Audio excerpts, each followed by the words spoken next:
لك سر عند الله بينك أنت وبين الله هل لك صدقات؟ سورۃ توبہ کی آیت نمبر 118 کے کانٹیکسٹ میں جو 3 اصحاب علیہم رضوان کا ذکر ہوا کہ وہ غزوہ تبوک سے اپنے نفس کی پیروی کرنے کی وجہ سے، کمزوری کی وجہ سے پیچھے رہ گئے، اور اللہ تعالیٰ نے ان کی توبہ قبول فرمائی اور قیامت تک کے لیے ایسی توبہ قبول کی کہ ان کا ذکر خیر آنے والوں میں باقی رکھا۔ سورۃ التوبہ کی آیت نمبر 118 کے اندر اسی کانٹیکسٹ میں بخاری اور مسلم کی متفق علیہ حدیث ہے جس میں یہ پورا واقعہ موجود ہے کہ یہ 3 اصحاب کون تھے، اور جب یہ غزوہ تبوک سے پیچھے رہ گئے تو اس کی سزا میں ان کے ساتھ کیا معاملات ہوئے۔ یہ بڑی رکت انگیز حدیث ہے، کافی ڈیٹیل حدیث ہے۔ میں انشاءاللہ بخاری اور مسلم سے یہ ورڈ بائی ورڈ حدیث پڑھوں گا۔ یہ حدیث صحیح بخاری میں انٹرنیشنل نمبرنگ کے مطابق 4418 نمبر حدیث ہے، اور اس حدیث پر امام بخاری نے باب باندھا ہے حدیث کعب ابن مالک رضی اللہ تعالیٰ عنہ۔ اس حدیث کا نام ہی ہے کعب ابن مالک کی حدیث، جو انہوں نے خود اپنے بیٹے سے بیان کی اور پھر امت تک وہ حدیث پہنچی۔ صحیح مسلم میں بھی حدیث موجود ہے، 4 طرق اس کے موجود ہیں انٹرنیشنل نمبرنگ کے مطابق 7016 سے لے کر 7019 تک۔ تو یہ حدیث بخاری میں بھی ہے اور مسلم میں بھی ہے۔ سیدنا کعب ابن مالک رضی اللہ تعالی عنہ المتوفی 50 ہجری، جو آپ صلی اللہ علیہ وسلم کی وفات کے بعد تقریباً 40 سال تک زندہ رہے، 77 سال کی عمر میں فوت ہوئے۔ ان کی عمر تقریباً 35-36 سال تھی جب کا یہ واقعہ ہے، غزوہ تبوک سے یہ پیچھے رہ گئے، یعنی جوانی کے عالم میں۔ اور یہ بڑی حیران کن بات ہے کہ آپ صلی اللہ علیہ وسلم کی جب وفات ہوئی تو اس وقت تقریباً 80% صحابہ کرام علیہم رضوان کی عمریں 30 سال سے کم تھی، 80%۔ یہ جب صحابہ کا نام آتا ہے تو ہمارے ذہن میں آتا ہے شاید کوئی سفید داڑھی والے بزرگ ہوں گے، ینگ لوگ۔ سیدنا معاذ ابن جبل کی وفات 28 سال کی عمر میں ہوئی ہے، اور میری 37 سال آج عمر ہو چکی، 4 اکتوبر 2014۔ تو آپ انداز لگائیں میری بھی یعنی کہ 9 سال ان سے بڑھ کر ہو چکی ہے۔ 28 سال کی عمر میں معاذ ابن جبل، اور ہم سمجھتے ہیں یار یہ ان کی وفات کے وقت عمر تھی۔ حضور کی وفات کے وقت سیدہ عائشہ کی عمر 18 سال، سیدنا عبداللہ بن عمر کی عمر 22 سال۔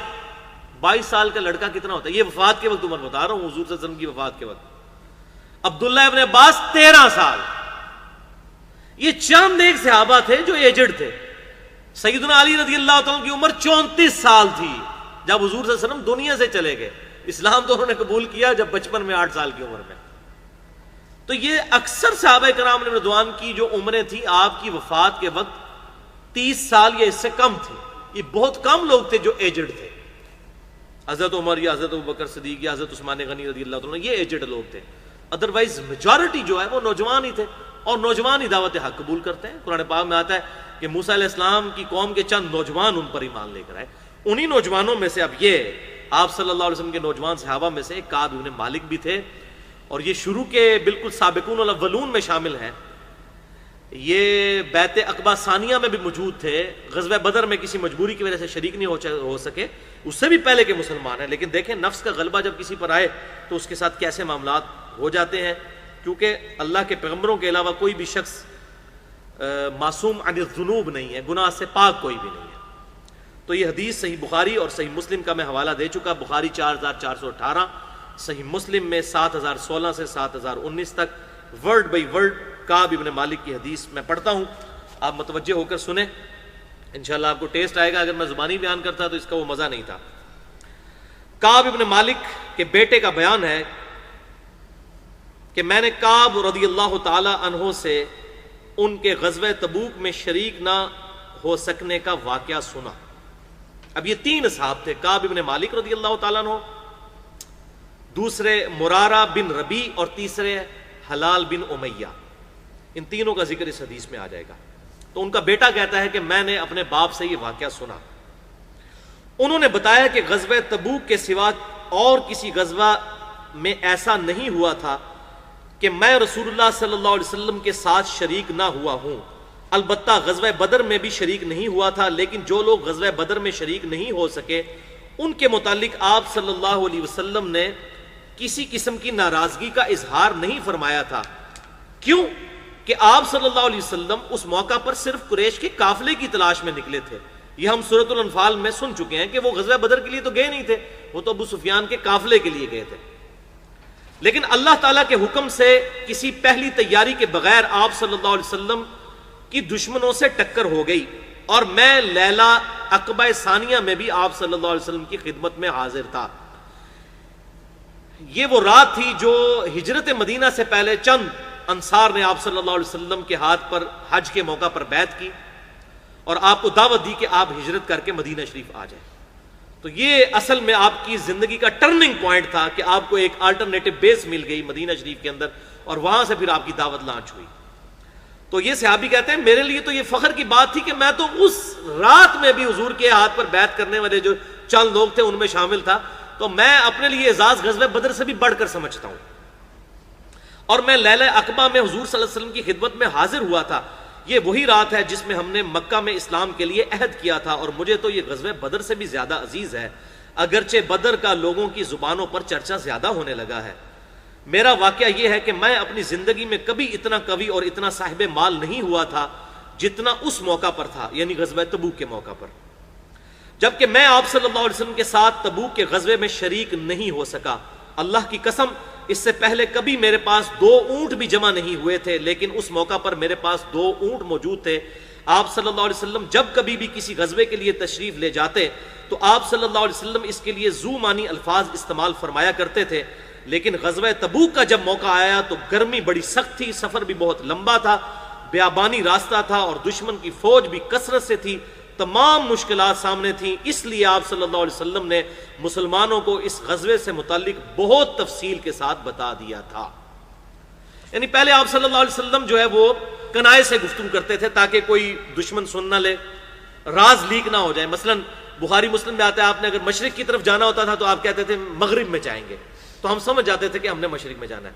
لیکن یہ ایسا خطرناک موقع تھا کہ آپ نے کھل کر ساری بات کی کہ بھئی یہ ایسا غزوہ ہے، یہ ڈیسائسو ہے۔ ظاہر ہے انٹرنیشنل لیول پہ مسلمانوں کی دھاک بیٹھنے والی تھی، اور آئندہ آنے والی فتوحات ساری اسی غزوہ تبوک پہ ڈیپینڈنٹ تھی، اور سفر بڑا کٹھن تھا، گرمیوں کا موسم تھا، پھل پک کر تیار ہونے والے تھے، اور وہ کہہ رہے ہیں کہ بڑا لمبا سفر تھا۔ ایریل ڈسٹنس آج بھی اگر جہاز سے سفر کریں تو 550 کلومیٹر بنتا ہے، اور جو ویسے سڑک کا راستہ ہے یا پیدل کا راستہ وہ 700 کلومیٹر بنتا ہے غزوہ تبوک کا، تبوک کے مقام تک پہنچنے کے لیے۔ اب اتنا مشکل سفر 30,000 جانثار صحابہ کرام رضوان نے کیا، لیکن کچھ پیچھے بھی رہ گئے۔ تو رومن امپائر سامنے سے 1.5 سے 2 لاکھ کی فوج لے کر کیسر روم آ گیا، لیکن آپ صلی اللہ علیہ وسلم کی ایسی دہشت پڑی کہ وہ مقابلہ کیے بغیر بھاگ گیا۔ پھر آپ صلی اللہ علیہ وآلہ وسلم نے 20 دن تک وہاں پر قیام کیا، ارد گرد کے قبائل کے ساتھ آپ صلی اللہ علیہ وآلہ وسلم نے معاہدے کیے، اور پھر آپ صلی اللہ علیہ وسلم واپس تشریف لے کر آئے، اور پھر دھاگ بیٹھ گئی کہ رومن امپائر بھی 30,000 صحابہ اکرام علیہم رضوان جانثاروں کا مقابلہ نہیں کر سکی۔ بہرحال وہ کہتے ہیں کہ آپ صلی اللہ علیہ وسلم نے چونکہ بڑی کریٹیکل جنگ تھی، بڑی تفصیل سے ہمیں بتایا اور کوئی ڈھکی چھپی بات نہیں کی، تاکہ اس کے مطابق ہم پوری طرح تیاری کر لیں۔ چنانچہ آپ صلی اللہ علیہ وسلم نے اس سمت کی بھی نشاندہی کر دی جدھر سے آپ کے جانے کا ارادہ تھا۔ مسلمان بھی آپ صلی اللہ علیہ وسلم کے ساتھ بہت تھے، اتنے زیادہ مسلمان تھے کہ کسی رجسٹر میں اگر ناموں کا لکھنا بھی ہوتا تو مشکل پڑ جاتا۔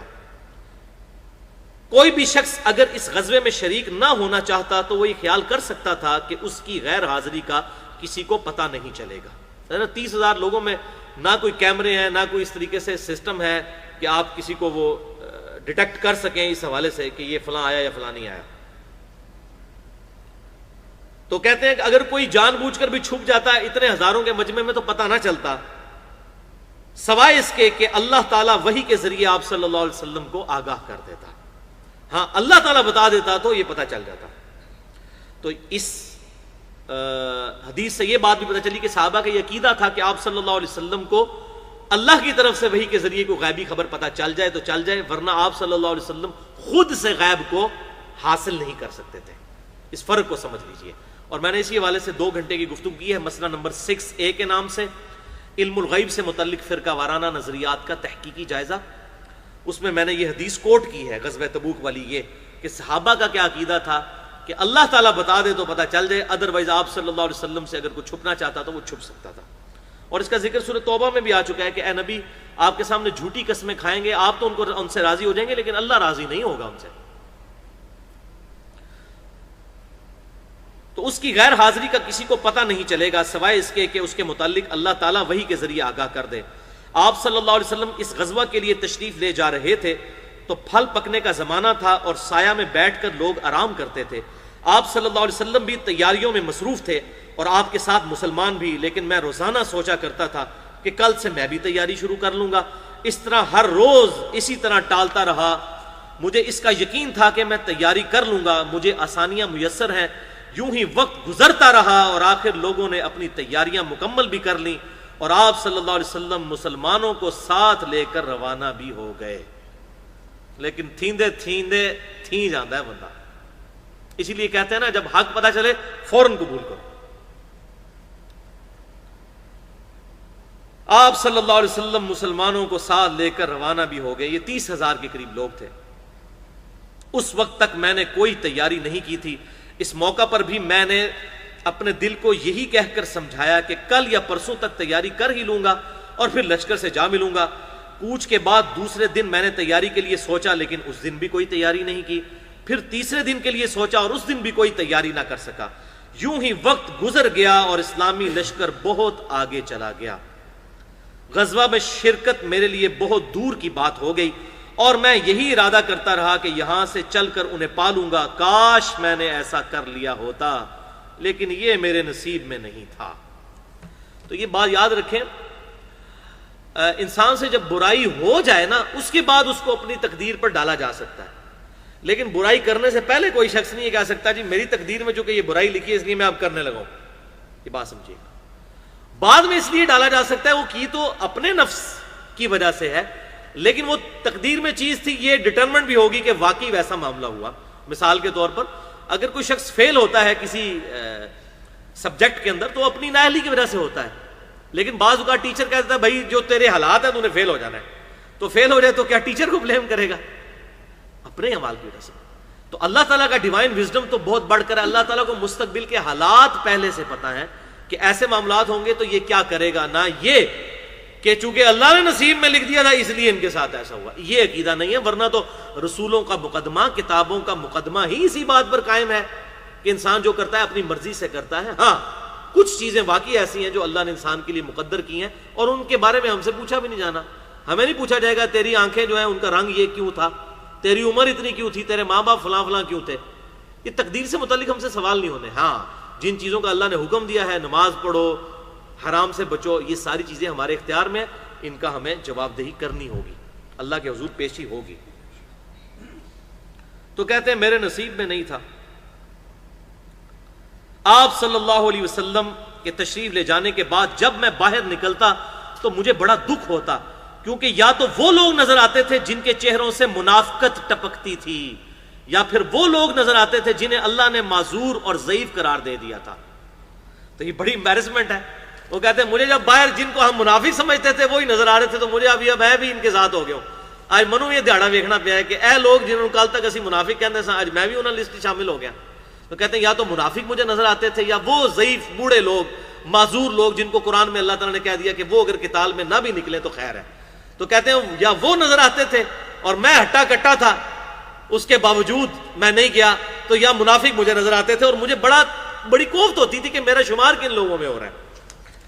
یہ ان کے ایمان کی نشانی تھی کہ ان کو اندر سے ایمان پنچ کرتا تھا. جو صحیح مسلم میں حدیث ہے، گناہ وہ جو تیرے دل میں کھٹکے اور تو اس بات سے آر محسوس کرے کہ لوگ اس پر مطلع ہوں. تو گناہ تو دل میں کھٹکتا ہے. دل بہت بڑا مفتی اللہ نے بنایا ہے، سب سے بڑا فتویٰ تو اس کا ہوتا ہے. تو کہتے ہیں یا وہ لوگ تھے کہ جو معذوری کی وجہ سے اللہ نے ان کو اجازت دے دی تھی، یا منافق تھے وہی ان کی شکلیں ہی نظر آتی تھی. آپ صلی اللہ علیہ وسلم نے میرے بارے میں کسی سے کچھ نہیں پوچھا تھا، لیکن جب آپ صلی اللہ علیہ وسلم تبوک پہنچ گئے تو وہیں ایک مجلس میں آپ صلی اللہ علیہ وسلم نے فرمایا کہ کعب نے کیا کیا. یہ تو ان کو بعد میں پتا چلا نا. دیکھیں جو خاص لوگ ہوتے ہیں نا وہ نگاہ میں ہوتے ہیں, یہ بات ذہن میں رکھیے گا. اور خاص لوگ اگر اس طریقے سے ڈنڈی مار جائیں تو اس کا دکھ بھی زیادہ ہوتا ہے, عام آدمی کا نہیں ہوتا. تو حضور صلی اللہ علیہ وسلم نے پوچھا کہ کعب نے کیا کیا؟ بنو سلمہ کے ایک صاحب نے کہا یا رسول اللہ اس کے غرور نے اسے آنے نہیں دیا. صحیح مسلم میں حدیث ہے, تکبر یہ نہیں کہ تم اچھا لباس پہنو یا اچھے دکھو, اللہ بھی خوبصورت ہے اور خوبصورتی کو پسند کرتا ہے. تکبر یہ ہے کہ تم دوسروں کو حقیر سمجھو اور حق بات سے اناد کرو. یہ حق بات سے اناد تھا, رسول اللہ صلی اللہ علیہ وسلم کا ساتھ نہ دیا. تو اس وجہ سے انہوں نے کہا اس کو تکبر نے آمادہ کیا. اس پر معاذ بن جبل بولے تم نے بری بات کہی. تو معاذ بن جبل نے کہا کہ نہیں, یہ کسی کے ایک واقعے سے اس کی پوری زندگی زیرو تو نہیں ہوگی, وہ کامل الایمان ہے, اب کہیں نفس کے غلبے کی وجہ سے ہو گیا. اور ہمارے مولوی کیا کرتے ہیں, کسی کی ایک ایک بات پکڑ کے نا پورے لیکچر لوگوں نے ریکارڈ کرائے ہوتے ہیں. کچھ مولویوں کا کام ہی ہے ایک ایک دو غلطیاں پکڑی ہوئی ہیں, پورا لیکچر ریکارڈ کرایا ہوتا ہے اور کہتا ہے یہ تو گمراہ ہو گیا, یہ تو دوست کی ہو گیا. حالانکہ یہ جو مولوی اس قسم کی حرکتیں کر رہے ہیں, میں ان کا پوسٹ مارٹم کروں تو میں ایک ایک نہیں ان کی 100 باتیں نکال لوں. لیکن اس طرح نہیں ہوتا کہ کسی کی ایک یا دو غلطیاں پکڑ کے آپ اس کو زیرو سے ملٹیپلائی کرتے ہیں. ایک یا دو غلطیوں کی وجہ سے تو پھر صحابہ کے ساتھ بھی آپ دیکھ لیں کیا ہوا. تو معاذ ابن جبل نے فوراً صفائی دی کہ نہیں, اگر یہاں نہیں آیا تو باقی مارکوں میں تو ساتھ ہی تھا, تو تم ایسی بات نہ کرو, تم نے بڑی بری بات کی ہے. یہ بات کہہ کر معاذ بن جبل بولے تم نے بری بات کہی. یا رسول اللہ صلی اللہ علیہ وسلم اللہ کی قسم ہمیں کعب کے متعلق خیر کے سوا اور کچھ معلوم نہیں. تو انہوں نے گواہی بھی دے دی کہ یا رسول اللہ صلی اللہ علیہ وسلم میں گواہی دیتا ہوں کہ وہ ایمان والا ہے. لیکن آپ صلی اللہ علیہ وسلم خاموش رہے. آپ نے نہ تصدیق کی, نہ ان کو کچھ کہا, نہ ان کو کچھ. ظاہر ہے حضور کو دکھ تو تھا کہ اس نے کیا کیا ہے. اس چیز کو میں بھی فیل کر سکتا ہوں, جو یہ ہمارے ریگولر لسنر نا لیکچر میں جب نہ ہے نا, مجھے بھی بڑی اس وقت تکلیف ہوتی ہے. اگر کوئی عام آدمی نہیں آتا خیر ہے, تو یہ دعوت کے میدان میں جو بندہ جڑتا ہے نا اس کو یہ بات پتہ چلتی ہے کہ جو خاص لوگ ہیں ان سے کیوں سرزنش ہوتی ہے, پھر ان سے سختی بھی ہوتی ہے. اللہ اکبر. رسول اللہ صلی اللہ علیہ وسلم نے کچھ نہیں فرمایا اور خاموش رہے. جب مجھے معلوم ہوا کہ آپ صلی اللہ علیہ وسلم واپس تشریف لا رہے ہیں تو اب مجھ پر فکر سوار ہوا اور میرا ذہن کوئی ایسا جھوٹا بہانہ تلاش کرنے لگا جس سے میں کل آپ صلی اللہ علیہ وسلم کی ناراضگی سے بچ جاؤں.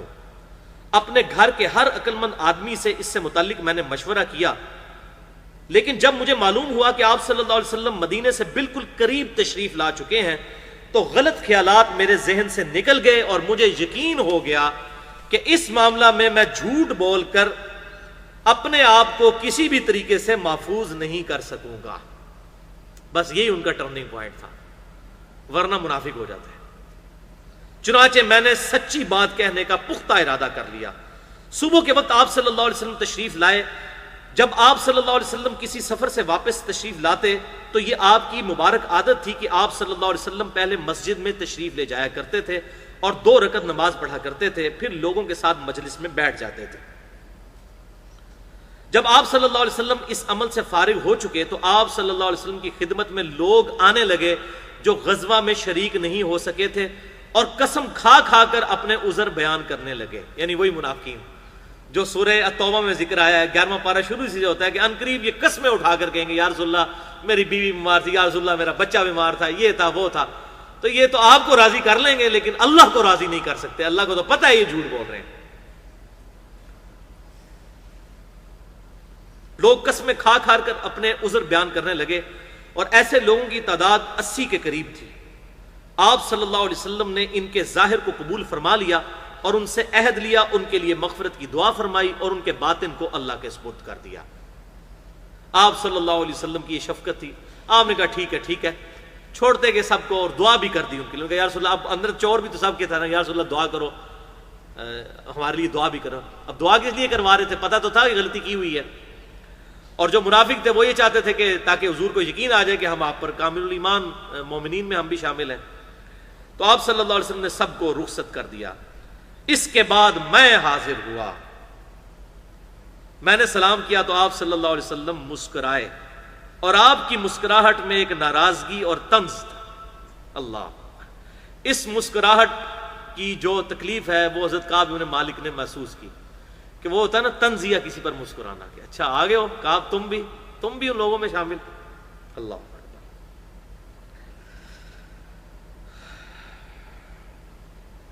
آپ نے فرمایا آؤ. میں چند قدم چل کر آپ کے سامنے بیٹھ گیا. آپ صلی اللہ علیہ وسلم نے مجھ سے دریافت فرمایا کہ تم غزوہ میں کیوں شریک نہیں ہوئے؟ کیا تم نے کوئی سواری نہیں خریدی تھی؟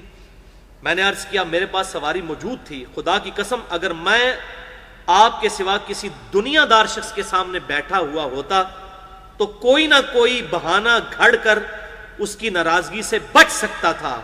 مجھے خوبصورتی کے ساتھ گفتگو کرنے کا سلیقہ بھی معلوم ہے، لیکن اللہ کی قسم یا رسول اللہ صلی اللہ علیہ وسلم مجھے یقین ہے کہ اگر آج میں آپ صلی اللہ علیہ وسلم کے سامنے کوئی جھوٹا عذر بیان کر کے آپ کو راضی کر بھی لوں تو جلد اللہ تعالیٰ آپ کو مجھ سے ناراض کر دے گا.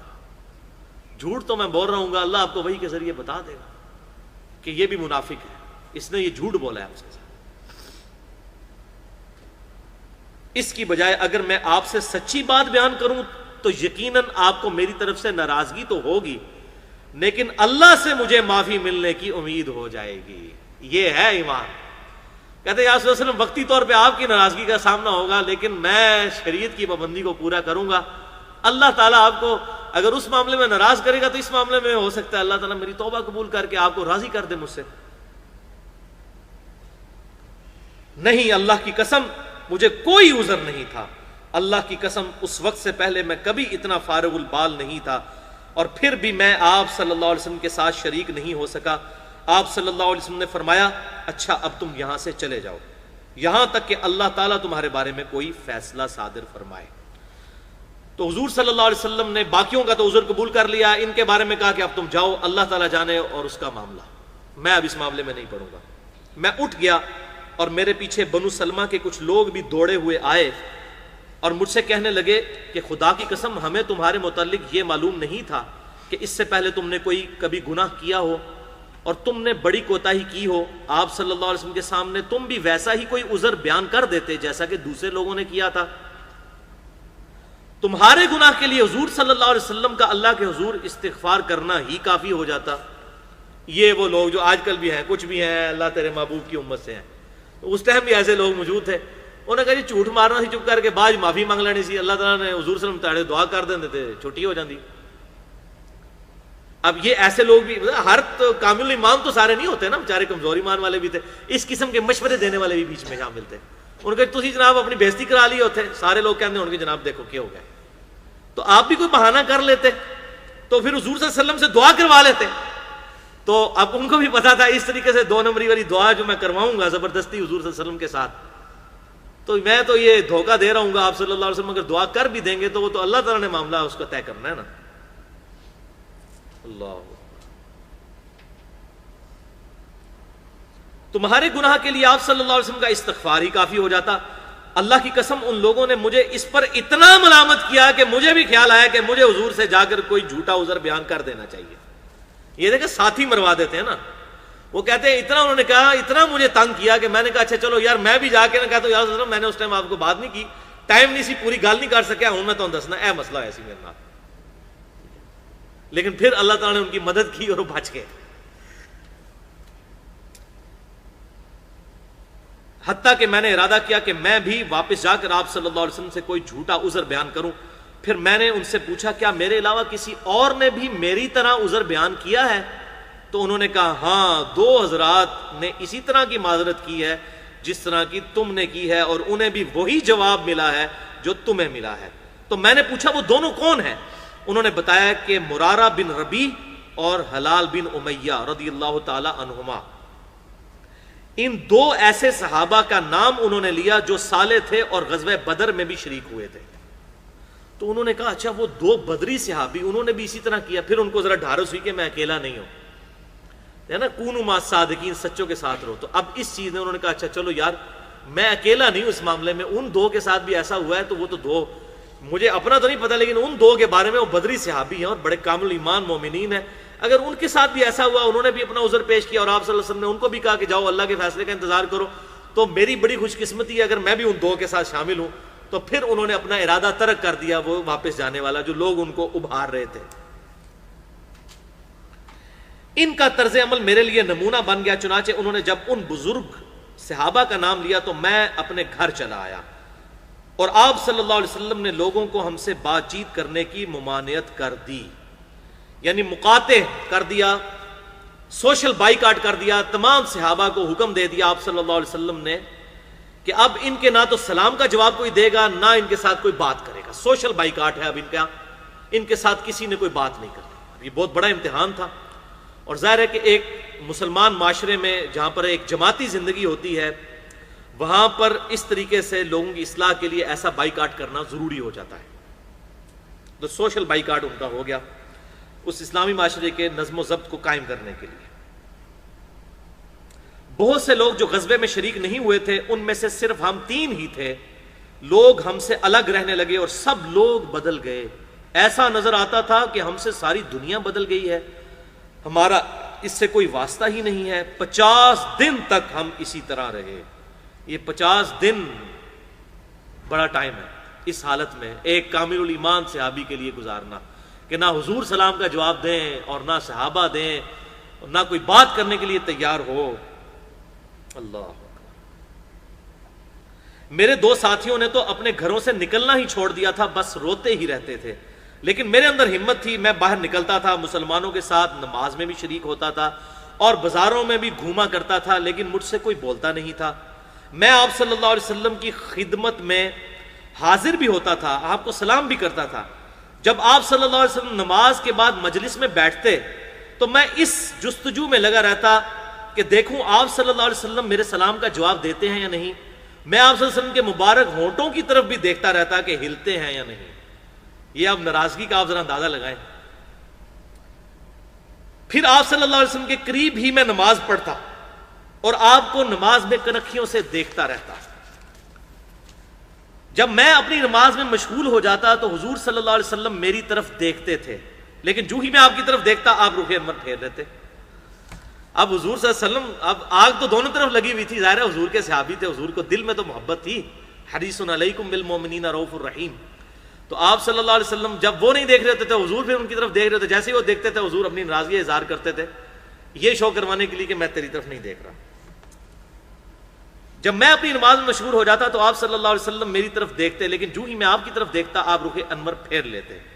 آخر جب اس طرح لوگوں کی بے رخی بڑھتی ہی گئی تو میں ایک دن ابو قتادہ کے باغ کی دیوار پر چڑھ گیا. وہ میرے چچا زاد بھائی تھے اور مجھے ان سے بڑا گہرا تعلق تھا. میں نے انہیں سلام کیا، لیکن اللہ کی قسم انہوں نے بھی میرے سلام کا جواب نہ دیا. میں نے کہا ابو قتادہ تمہیں اللہ کی قسم کیا تم جانتے نہیں اللہ اور اس کے رسول سے مجھے کتنی محبت ہے؟ انہوں نے کوئی جواب نہیں دیا. میں نے دوبارہ ان سے یہی سوال کیا اللہ کی قسم دے کر، لیکن پھر بھی وہ خاموش رہے. پھر میں نے تیسری دفعہ اللہ کا واسطہ دے کر ان سے یہی سوال کیا. اس مرتبہ انہوں نے صرف اتنا کہا اللہ اور اس کا رسول بہتر جانتے ہیں. جواب ان کو بھی نہیں دیا. وہ اب کہہ رہے ہیں میں اللہ اور اس کے رسول سے محبت کرنا، ان کا اللہ اور اس کا رسول بہتر جانتے ہیں، جو معاملہ کرنا ہے تیرے ساتھ.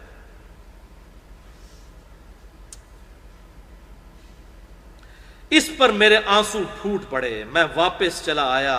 ایک دن میں مدینہ کے بازار میں جا رہا تھا کہ شام کا ایک کاشتکار جو غلہ بیچنے کے لیے مدینہ آیا تھا وہ پوچھ رہا تھا کعب بن مالک کہاں رہتا ہے. لوگوں نے میری طرف اشارہ کیا تو وہ میرے پاس آیا اور ملک غسان کا ایک خط مجھے دیا اور اس خط میں یہ تحریر تھا. یہ غسان کا جو بادشاہ ہے یہ وہی تھا کہ جس نے حضور صلی اللہ علیہ وسلم کے ایلچی کو شہید کر دیا تھا، سیدنا حارث بن عبید کو. اس کا نام تھا شرابیل بن عمرو. تو ایلچی کا قتل جو ہے وہ اس زمانے میں سفیر کا قتل جو ہے اعلان جنگ سمجھا جاتا تھا. تو اسی کے ریونج پہ آپ صلی اللہ علیہ وآلہ وسلم غزوہ تبوک کے لیے روانہ ہوئے تھے. پہلے آپ نے حضرت خالد بن ولید اور وہ باقی اصحاب گئے تھے اور وہاں پر پھر باقی شہید ہوئے. حضرت زید بن حارثہ رضی اللہ تعالی عنہ ان کی قیادت میں لشکر بھیجا تھا غزوہ موتا. اور پھر آپ صلی اللہ علیہ وسلم پھر خود غزوہ حنین کے بعد گئے تھے. تو اس ایلچی نے اب دیکھا کہ کعب بن مالک کے ساتھ یہ معاملہ ہوا ہے تو وہ دیکھیں اس نے ادھر سے خط لکھا. کتنی اس کی جاسوسی تھی. اس نے وہاں سے خط لکھا اور اس خط میں لکھا تھا اما بعد مجھے معلوم ہوا ہے کہ تمہارے صاحب یعنی نبی صلی اللہ علیہ وسلم تمہارے ساتھ زیادتی کرنے لگے ہیں. اللہ نے تمہیں کوئی ذلیل نہیں پیدا کیا ہے کہ تمہارا حق ضائع کیا جائے. تم ہمارے پاس آ جاؤ، ہم تمہارے ساتھ بہتر سلوک کریں گے. یعنی اب اس کافر نے کہا کہ اب بڑا اچھا موقع ہے، یہ دکھا ہوا ہے، اس کو اپنے ساتھ ملا لیں. جب میں نے یہ خط پڑھا تو میں نے کہا کہ یہ ایک اور امتحان مجھ پر آ پڑا. میں نے اس خط کو تندور میں جلا دیا. ظاہر ہے تو مومن تھے، وہ کوئی دنیاوی پوسٹ کسی سیاسی پارٹی کے لیڈر تو نہیں تھے کہ وہ پوسٹ لینے کے لیے وزارت کے لیے ایک پارٹی سے دوسری پارٹی میں چلے جاتے، ایسا تو نہیں تھا. کامل ایمان مومن تھے. تو انہوں نے وہ خط کو تندور میں ڈالا اور کہا یا اللہ اس حد تک صورتحال ہو گئی ہے کہ میں اتنا جو ہے وہ مردود ہو گیا ہوں لوگوں کی نظر میں کہ مجھے اب کافر بھی اپروچ کر رہے ہیں کہ آپ ہمارا آ کے ہمیں جوائن کر لو. ان 50 دنوں میں سے جب 40 دن گزر چکے تو رسول اللہ صلی اللہ علیہ وسلم کا ایلچی میرے پاس آیا اور اس نے کہا کہ رسول اللہ صلی اللہ علیہ وسلم نے تمہیں حکم دیا ہے کہ اپنی بیوی سے بھی الگ ہو جاؤ. میں نے پوچھا کیا میں اسے طلاق دے دوں یا مجھے کیا کرنا ہے؟ تو انہوں نے بتایا کہ نہیں، آپ صلی اللہ علیہ وسلم نے صرف یہ کہا ہے کہ اپنی بیوی کے پاس مت جاؤ. میرے دونوں ساتھیوں کو جنہوں نے میری طرح معذرت کی تھی انہیں بھی یہی حکم بھجوا دیا. میں نے اپنی بیوی سے کہا کہ اب تم اپنے میکے چلی جاؤ اور اس وقت تک وہیں رہو جب تک اللہ تعالیٰ اس معاملے کا کوئی فیصلہ نہ کر دے. کعب رضی اللہ تعالیٰ عنہ کہتے ہیں کہ حلال بن امیہ جن کا مقاطعہ ہوا تھا، یعنی ان تینوں میں سے جو حلال بن امیہ تھے، وہ کہتے ہیں کہ وہ ایک بوڑھے شخص تھے اور کمزور تھے، ان کے پاس کوئی خادم بھی نہیں تھا. کیا اگر ان کی بیوی نے آ کر آپ صلی اللہ علیہ وسلم کی خدمت میں عرض کیا کہ کیا اگر میں ان کی خدمت کروں تو آپ ناپسند تو نہیں فرمائیں گے؟ اب دیکھیں بیویاں بھی بجائے اپنے خاوند کا ساتھ دینے کے آپ صلی اللہ علیہ وسلم کے پاس گئی ہیں کہ یا رسول اللہ آپ اجازت دیں، تو میرا خاوند تو بوڑھا ہے، اس کا بھی آپ نے بائیکاٹ کیا تو وہ بیچارہ بوڑھا آدمی ہے، وہ کیسے گزارا کرے گا؟ آپ صلی اللہ علیہ وسلم نے فرمایا کہ صرف وہ تم سے صحبت نہ کریں، یعنی ازدواجی تعلق قائم نہ کریں، ویسے تم دونوں ساتھ میاں بیوی رہ سکتے ہو. تو بیوی نے آگے سے عرض کی اللہ کی قسم یا رسول اللہ صلی اللہ علیہ وسلم میرا خاوند تو کسی چیز کے لیے حرکت بھی نہیں کر سکتا، جب سے آپ ان سے ناراض ہوئے ہیں وہ دن اور آج کا دن 40 دن گزرنے کو ہیں کہ ان کے آنسو نہیں تھمتے. تو یا رسول اللہ علیہ وسلم بیوی کی اس کو کہاں سے ہوش، تو 40 دن سے اس کے آنسو نہیں. یہ ہے جناب جو بخاری مسلم کی حدیث ہے، تم اس وقت تک تم میں سے کوئی مؤمن ہی نہیں ہو سکتا جب تک کہ میں اسے اس کے ماں باپ اولاد اور سب لوگوں سے بڑھ کر عزیز نہ ہو جاؤں. یہ اس کی پریکٹیکل مثال ہے. یہاں لوگ کہتے ہیں جناب داڑھی اس لیے نہیں رکھتا کہ بیوی منع کرتی ہے.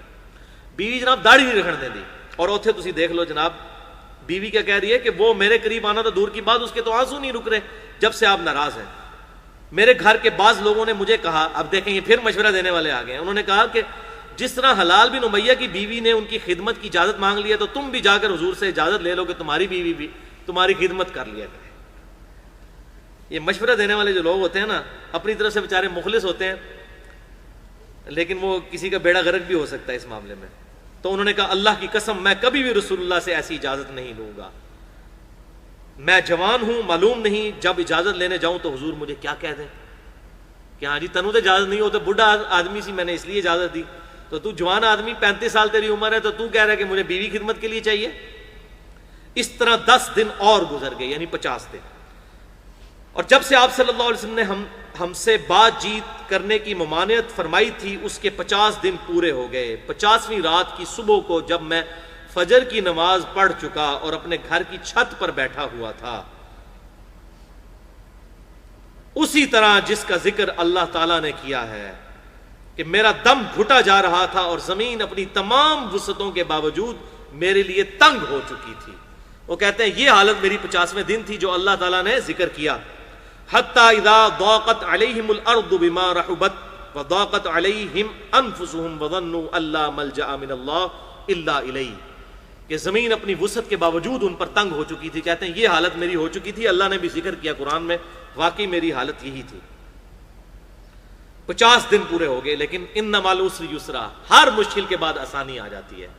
اب آسانی آئی تو میں نے ایک پکارنے والے کی پکار سنی. جبل صلا پر چڑھ کر کوئی بلند آواز سے کہہ رہا تھا اے کعب بن مالک تمہیں بشارت ہو. انہوں نے بیان کیا کہ یہ سنتے ہی میں سجدے میں گر پڑا اور مجھے یقین ہو گیا کہ اب مجھ پر فراخی آ جائے گی، تنگی کے بعد آسانی. فجر کی نماز کے بعد رسول اللہ صلی اللہ علیہ وسلم نے اللہ کی بارگاہ میں ہماری توبہ کی قبولیت کا اعلان فرما دیا تھا. لوگ میرے ہاں بشارت دینے کے لیے آنے لگے اور میں میرے دو ساتھیوں کو بھی جا کر بشارت دی. ایک شخص زبیر ابن عوام جو عشرہ مبشرہ میں سے اپنا گھوڑا دوڑائے ہوئے آ رہے تھے. ادھر قبیلہ اسلم کے ایک صحابی نے پہاڑی پر چڑھ کر آواز دی اور آواز گھوڑے سے زیادہ تیز تھی.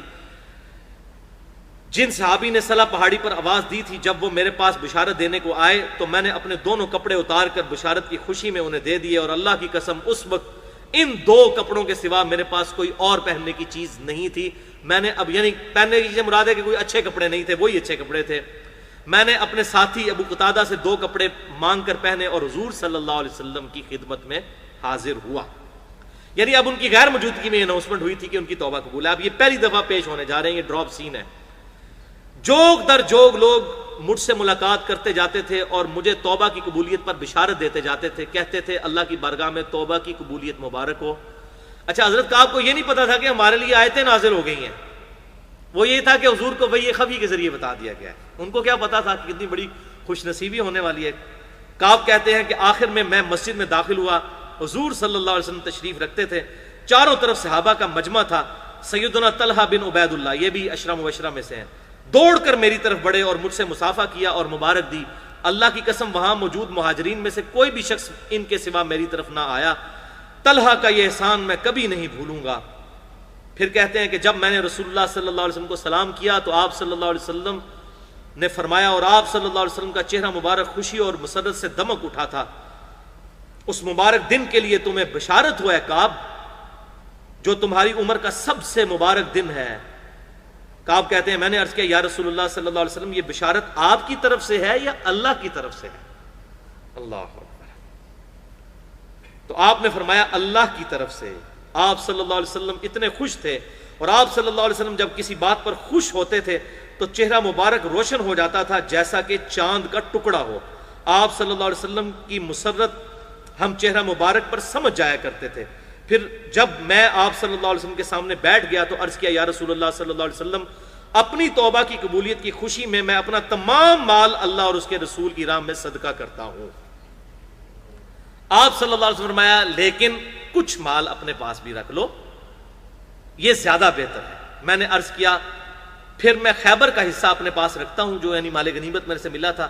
پھر میں نے عرض کیا یا رسول اللہ صلی اللہ علیہ وسلم, اللہ تعالیٰ نے مجھے سچ بولنے کی وجہ سے نجات دی, اب میں اپنی توبہ کی قبولیت کی خوشی میں آپ سے یہ وعدہ کرتا ہوں کہ جب تک زندہ رہوں گا سچ کے سوا کوئی بات زبان سے نہیں نکالوں گا. سچ نے مجھے آج نجات دی ہے.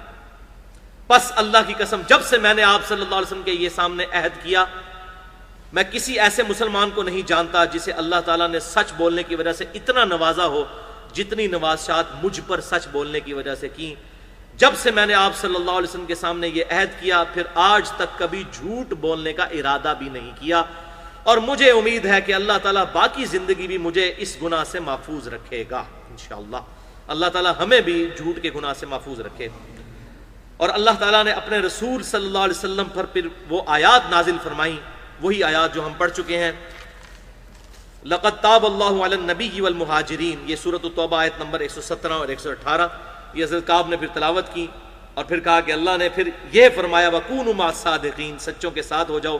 اللہ کی قسم اللہ کی طرف سے اسلام کے لیے ہدایت کے بعد میری نظر میں حضور صلی اللہ علیہ وسلم کے سامنے اس سچ بولنے سے بڑھ کر اللہ کا مجھ پر کوئی اور انعام نہیں تھا. میں نے جھوٹ نہیں بولا, اس طرح اپنے آپ کو ہلاکت سے بچا لیا. جیسا کہ جھوٹ بولنے والے ہلاک ہوئے تھے میں اس ہلاکت سے بچ گیا. نزول وحی کے زمانہ میں جھوٹ بولنے والوں پر اللہ تعالیٰ نے اتنی شدید وعید فرمائی جتنی شدید کسی دوسرے پر نہیں کی تھی. اور پھر انہوں نے وہ آیات پڑھی سورۃ التوبہ کی کہ اللہ تعالیٰ نے حضور صلی اللہ علیہ وسلم پر یہ وحی کی کہ عنقریب منافق اگر جھوٹے بہانے کریں گے تو میری اللہ نے تعریف کی, اور ان منافقین کو اللہ تعالیٰ نے ان پر لعنت فرمائی, ان پر برائی سے ان کا ذکر کیا. کعب نے بیان کیا چنانچہ ہم 3 ان لوگوں کے معاملے سے جدا رہے, یعنی ہم ان منافقین میں شامل نہیں ہوئے کہ جنہوں نے حضور صلی اللہ علیہ وسلم کے سامنے جھوٹی قسمیں کھائی تھیں, اور آپ صلی اللہ علیہ وسلم نے ان منافقین کی باتیں مان بھی لی تھی, ان سے بیعت بھی لے لی تھی, اور ان کے لیے طلب اور مغفرت بھی فرمائی تھی. ہمارا معاملہ آپ صلی اللہ علیہ وسلم نے چھوڑ دیا اور اللہ تعالیٰ نے خود اس کا فیصلہ فرمایا اور ہماری توبہ قبول کی الحمدللہ. یہ بھائیو پوری حدیث ہے سیدنا کعب ابن مالک رضی اللہ تعالیٰ عنہ کا یہ پرسوز واقعہ. یہ میں نے اس لیے پورا بیان کیا کہ یہ ڈاکٹر اسرار صاحب نے بھی اپنی تفسیر کے دوران اس واقعے کو سکپ کیا, اور انہوں نے کہا کہ یہ واقعہ آپ خود تفہیم القرآن میں پڑھ لیں. بلکہ مجھے بڑی حیرانگی ہوئی, انہوں نے کہا کہ بخاری مسلم تو آپ کو شاید نہ مل سکے تو آپ تفہیم القرآن میں سے پڑھ لیں. تو اب ظاہر ہے اس زمانے کی بات ہے, اب الحمدللہ بخاری مسلم کے ترجمے ہو چکے ہیں, ہر بندے کے ہاتھ میں آ چکی ہے. وہ 98 کی بات تھی, آج ہم 4 اکتوبر 2014 کو بیٹھے ہوئے ہیں یہاں پر. اللہ تعالیٰ سے دعا ہے کہ ہمیں صحابہ کرام علیہم رضوان کے نقش قدم پر چلنے کی توفیق عطا فرمائے. آج کے درس میں جتنی حق باتیں ہیں اللہ تعالیٰ ہمارے دلوں میں راسخ فرمائے. اگر جذبات میں میرے منہ سے کوئی غلط بات نکل گئی تو اللہ تعالیٰ ہمارے دلوں سے معاف کر دے. ہمیں کتاب و سنت کی تعلیمات پر عمل کر کے دوسرے بھائیوں تک پہنچانے کی توفیق عطا فرمائے. سبحانک اللہم و بحمدک اشہد ان لا الہ الا انت استغفرک و اتوب الیک وما علینا الا البلاغ المبین.